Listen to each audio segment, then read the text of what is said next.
Nu metal jest gatunkiem kontrowersyjnym, który jedni kochają, inni nienawidzą, ale jest również grupa słuchaczy, którym podobają się poszczególne albumy. Tak czy siak Korn jest twórcą tego nurtu ciężkiego grania, a dzisiejszym albumem jest Korn Follow the Leader.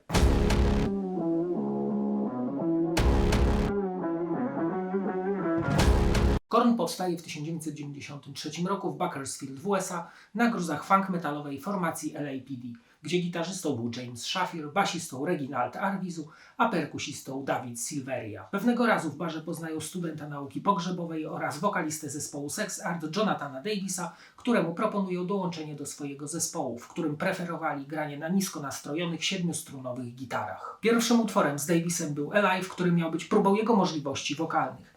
Niedługo później zmieniają nazwę na Korn, a Jonathan projektuje logo, w którym jest odwrócona litera R, która miała symbolizować pismo dziecka. Zaczęli pogrywać w lokalnych klubach, zaś w jednym z nich wyhaczył ich łowca talentów z Immortal Records, który miał podpisaną umowę dystrybucyjną z Sony. W tym samym roku z Rossem Robinsonem nagrywają demo Niedermeyer's Mind, zaś w 1994 publikują debiut pod tytułem Korn, którego tematem przewodnim są koszmarne wspomnienia dziecka, narkotyki oraz depresja. W 1996 ukazuje się kolejny bardzo psychodeliczny, surowy krążek Life is Peachy, który uzyskuje platynę. Zaś w 1998 wychodzi album Follow the Leader, o którym będzie ten odcinek. Płytę otwiera 12 tracków składających się na minutę ciszy poświęconych Justinowi, nieuleczalnie choremu chłopakowi, którego marzeniem oraz ostatnim życzeniem było spotkanie z zespołem. Album nie jest tak agresywny jak wcześniejsze, muzyka stała się przystępniejsza, co sprawiło, że sprzedał się na całym świecie w ilości 9 milionów egzemplarzy. Na pewno czynnikiem, który wpłynął na tak dobry odbiór krążka, jest jego brzmienie. Ciężkie, mięsiste, głębokie, ale przy tym bardzo ciepłe, co sprawia, że słucha się go bardzo przyjemnie. To album pełen energii, chwytliwości, świetnych wokali, groove'u, funku oraz niesamowitego basu Fieldiego. Ale żeby poczuć tę moc, trzeba płyty słuchać na cały zycher. To doskonałe widowisko końca lat 90., gdzie ciężar miesza się z melodią, wściekłość z płaczem, zaś industrial z hip-hopem. Teksty są bezpośrednie, nie ukrywające się za metaforami. Bunt jest buntem, krzyk krzykiem, a ból bólem. Jest tu również cała masa psychodelii gitarowej, które niczym świszczące wiertarki dentystyczne wwiercają ci się do mózgu przez zniszczone próchnicą zęby, a dentystami są Monkey i Head. Follow the Leader to taka brutalność i gniew gitarowo-basowy oczyszczający nasze wewnętrzne rozterki w brzmieniach funkadelic w połączeniu z ciężarem Black Sabbath, ale riffy mają jeszcze podwójną siłę i moc. Są również utwory o hip-hopowym zabarwieniu, w których udziela się Trevant Hardson, Fred Durst czy Ice Cube zwany Ice Cube'em.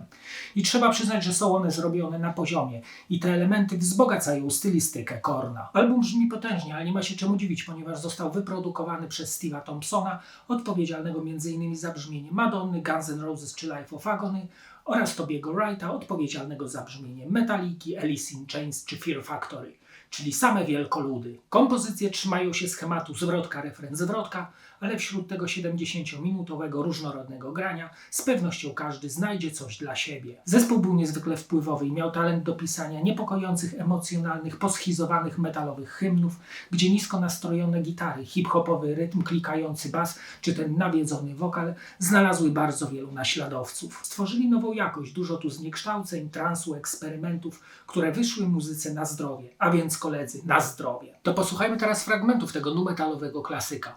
Album rozpoczyna po 12 trackach ciszy kawałek It's On. Świetny numer na początek, z klikającym basem, psychodeliczną melodią oraz ciężkim, przygniatającym brzmieniem. To utwór bardzo koncertowy, nadający się do headbangingu. Jonathan zaś świetnie operuje swoim wokalem. On krzyczy, zawodzi, śpiewa. Dużo tu również efektów specjalnych. Piosenka opowiada o wewnętrznych konfliktach i uzależnieniach oraz walce z nimi.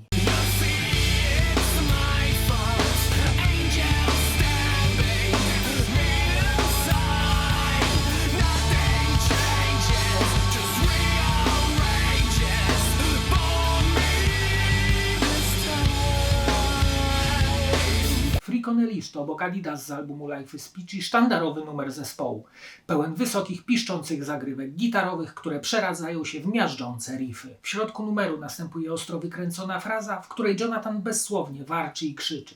To jest tak zwany gibberish w towarzystwie gitary oraz basu. Później następuje wybuch muzycznej agresji. To hymn opowiadający o uwięzieniu mentalnym we własnym ciele i poszukiwaniu drogi do wolności.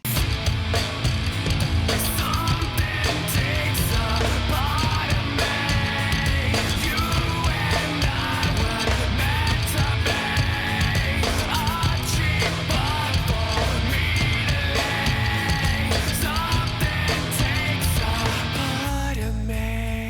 Got the Life to bardzo energetyczny kawałek pełen punkowej energii z ciężkimi, chwytliwymi riffami oraz rytmem perkusji w stylistyce disco. Wokale fajnie się przenikają, zaś tekst zachęca do przyjęcia indywidualnej, unikalnej postawy mimo czekających wyzwań.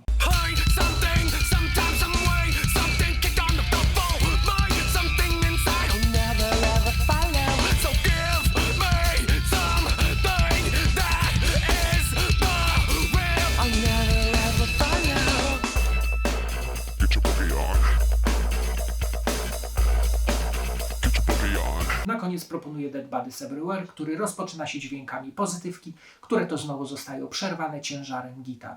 Zwrotka jest oparta na basie i chorym śpiewie Jonathana jakby z zakładu psychiatrycznego oraz świdrującej gitarze. Refren agresywnie wpada w ucho, po którym słyszymy wyciszenie i znowu dźwięki pozytywki, którym towarzyszy motyw gitarowo-basowo-syntezatorowy. Następnie jest wielki atak wokalno-gitarowy. Tekst opisuje osobę ograniczaną przez swoją rodzinę i chęci walki z tymi frustracjami.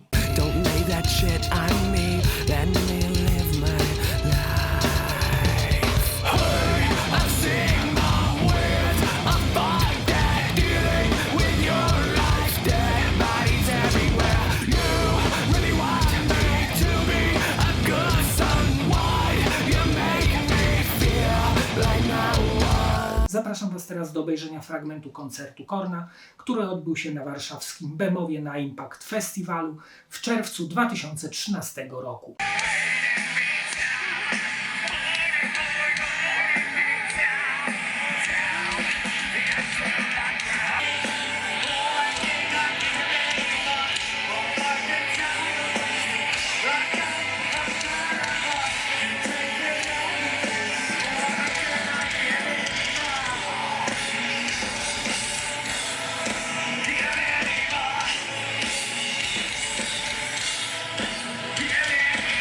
Czas zobaczyć okładkę i wkładkę. Jest to dwupłytowe wydanie, gdzie poza oryginalnym albumem jest CD z remixami kawałka All in the Family. Front stworzył Todd McFarlane, który swoją drogą Korn nazwał drzwiami do lat 90. Na podstawie jego komiksu powstał nawet film Spawn. Cover przedstawia skaczącą w czerwonej sukience dziewczynkę po polach gryf klasy nad przepaścią klifu i grupę dzieci czekających, by ją naśladować. Pomysł podsunął basista zespołu Fieldy, zaś animowane fragmenty okładki pojawiają się w teledysku Freak on a Leash, który w 2000 roku otrzymał Grammy w kategorii Best Short From Music Video oraz 2 nagrody MTV Music Awards i kilka pomniejszych. Wkładka jest podzielona na 5 łamów, na części w zielonej kolorystyce podano numer skrytki pocztowej do kontaktu dla fanów, dalej chore foto zespołu, na którym Jonathan leżąc na podłodze jest przytwierdzony białymi linami niczym pacynka. Ściany są pomalowane graffiti, widzimy włączony telewizor i dziewczynkę na tle czerwonej wnęki drzwiowej oraz pozostałych członków kapeli. Ogólnie panuje bajzel. Dalej widzimy dzieciaki podążające za liderem i okładkę. Na stronie czarno-białej podano tytuły utworów, info dotyczące nagrania albumu, twórców, producentów i tym podobne. Dalej podziękowania. Na końcu jest strona, by podać swoje dane jako członka fanklubu zespołu. Na czarnej płycie CD widać zarysy okładki, wytłoczono logotyp zespołu, tytuł albumu, logosy wydawców. A dookoła po obrysie podano tytuły utworów. Na dodatkowej płycie CD na marmurkowym tle wydrukowano biały logotyp zespołu. Na stronie zamykającej pudełko na tle dzieci zmierzających za swoim liderem podano tytuły utworów, producentów, gości i tym podobne oraz logotypy wydawców. Follow the Leader zaprowadził zespół na szczyty mainstreamowej popularności.